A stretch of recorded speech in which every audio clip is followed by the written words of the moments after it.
नमस्कार, आदाब। आप देख रहे हैं खीरी लाइव न्यूज और मैं हूं नईम। मैं आज उस घटना की बात कर रहा हूं जो कि हरियाणा में घटी है। काफी रोष व्याप्त है और काफी दर्दनाक घटना हुई थी हरियाणा में, जहां पे और हरियाणा में कहीं कहीं उग्र प्रदर्शन भी हुआ और साथ साथ प्रशासन के द्वारा इंटरनेट बंद भी करने की खबरें आ रही हैं। ये 11 अगस्त को मनीषा गुमशुदा हुई और 13 अगस्त को उनकी लाश एक खेत में मिली और उनके गले पे कटे हुए का निशान था। वहां पे काफी उग्र प्रदर्शन हुआ। इसी कड़ी में लखीमपुर खीरी के निगासन में आज भीम आर्मी के द्वारा कैंडल मार्च का आयोजन किया गया और काफी विरोध प्रदर्शन कर रहे हैं लोग, हाथ में कैंडल लिए हुए, हाथ में बैनर लिए हुए विरोध प्रदर्शन कर रहे हैं। इसी कड़ी में मैं भीम आर्मी के सचिव दीपक जाटव से कुछ बात करना चाहूंगा। शासन और प्रशासन से आप क्या अपील करेंगे मनीषा को न्याय दिलाने के लिए? दीपक, देखिए, 13 अगस्त को जो बहन का जो शव देखने को मिला उससे मन बहुत दुखित है। देखिए, और हरियाणा पुलिस जिसने जो कहा कि वो सुसाइड है, सुसाइड केस, अगर वो बहन सुसाइड किस प्रकार कर सकती है? क्या वो अपना गला रेत करके उसके बाद तेजाब डाल सकती है? ये तो सरेआम, या तो मैं जानता हूँ हरियाणा पुलिस किसी बड़े नेताओं के दबाव में है या फिर कोई बहुत बड़ा अधिकारी का बेटा उसमें शामिल है, इसलिए वो बचाने की कोशिश कर रहे हैं। मैं सरकार से उम्मीद तो नहीं करता हूँ, लेकिन मांग करता हूँ कि इस मामले को सीबीआई जांच हो। सीबीआई जांच में जो आरोपी हों उन्हें गिरफ्तार किया जाए, उनके ऊपर कड़ी से कड़ी सजा दी जाए। और मैं देश की जनता से कहना चाहता हूं, इस सरकार को पूरी तरीके से बदला जाए, नहीं तो हम लोग अपनी बहन बेटियों के आबरू लूटते हुए देखेंगे और कर कुछ नहीं पाएंगे। दोषी इसी तरीके से घूमते रहेंगे और पुलिस प्रशासन उन्हें बचाने का काम करेगा। भाजपा सरकार उन्हें बचाने के काम कर रही है, हरियाणा पुलिस उन्हें बचाने के काम कर रही है। मैं देश की जनता से कहना चाहता हूँ, भीम आर्मी आजाद समाज पार्टी को सरकार बना लो।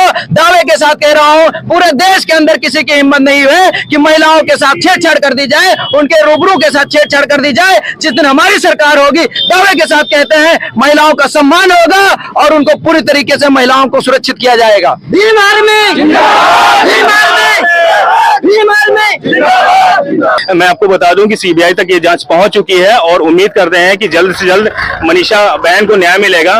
खीरी लाइव न्यूज का एक कवरेज ये था कि आप लोगों को अपडेट देनी और मनीषा या मनीषा जैसी होने जितनी भी बहन हमारे इस देश में है उनके साथ अन्याय न हो। भीम आर्मी, उम्मीद है ये कवरेज आप लोगों को अच्छी लगी होगी। आगे की कोई भी जानकारी आपको हमें मिलती है तो आप तक जरूर पहुंचाएंगे। इसी कड़ी में हमारे साथ सिद्धार्थ जी, जो आप ये प्रदर्शन कर रहे हैं प्रशासन से, हालांकि दीपक जाटव जी ने बताया कि उनकी बिल्कुल यही मंशा है कि तेज और न्यायिक और निष्पक्ष जांच हो। आप कुछ कहना चाहेंगे मनीषा को न्याय दिलाने के लिए? सरकार से कुछ अपील करना चाहेंगे? तो ऐसा है कि बहन की जो हत्या हुई है ये तो बड़े दुख की बात है और इस सरकार से हम क्या उम्मीद रखें जिसके मंत्री विधायक नेता खुद रोडों पे ऐसा कृत्य करते हैं जिसको सारा देश जान रहा है, पूरा समाज जान रहा है, पूरी दुनिया जान रही है। ऐसी सरकार से हमें कोई उम्मीद नहीं है कि बहनों को कभी न्याय मिल सकता है। लेकिन हम इतना जरूर जानते हैं कि अगर हमारी सरकार बनेगी तो ऐसे लोगों को सबसे पहले सजा देने का काम करेंगे। जो लोग प्रशासन में रहते हुए ये थाने में जब जाता है उसका पिता ये कहते हैं पुलिस वाले कि वो तेरी लड़की भाग गई होगी, कल तक आ जाएगी, परसों तक आ जाएगी।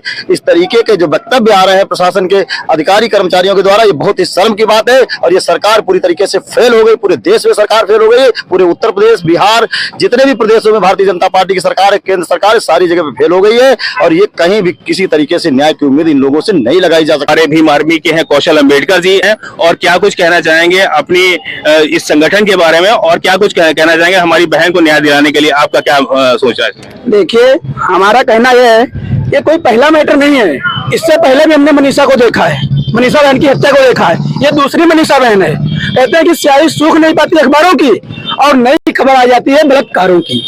साथियों, ये जो सरकार है, ये सरकार चाहे दादा ने भी बताया है, सिद्धार्थ भारती ने, चाहे दिल्ली हो, चाहे हरियाणा हो, चाहे उत्तर प्रदेश हो, उत्तर प्रदेश का मनीषा बहन का कांड देखा गया था जो हाथरस में हुआ था।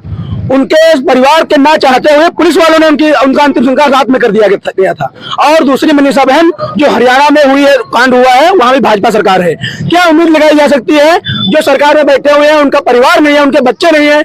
हमारा तो कहना यह है कि जो लड़कियों का जिनके साथ बलात्कार हो रहा है उनको फूलन देवी बन जाना चाहिए। उनको फूलन देवी की घटना पढ़नी चाहिए और फूलन देवी की जैसे उनको कमजोर अपने आप को नहीं समझना चाहिए। अगर कमजोर समझेंगी तो ये दुनिया उनको जीने नहीं देगी और इज्जत से निकलने नहीं देगी।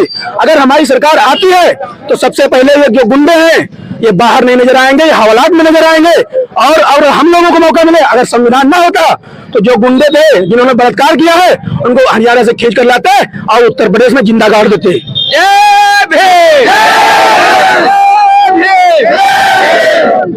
घटना वाकई बहुत हृदय विदारक है और वाकई मैं समझ सकता हूं आप लोगों की फीलिंग, और मुझे ऐसा लगता है कि आप लोगों के जो प्रदर्शन है प्रशासन संज्ञान लेगा, और मुझे लगता है कि जब ये जांच सीबीआई तक पहुंच गई है इसके बारे में बहुत ही जल्द हम लोगों को अच्छी खबर मिलेगी। उम्मीद यही करते हैं कि प्रशासन इसको अच्छी तरीके से संज्ञान लेके मनीषा बहन को न्याय दे रहा है। बहुत शुक्रिया हमारे साथ जुड़ने के लिए, खीरी लाइव के लिए, थैंक यू।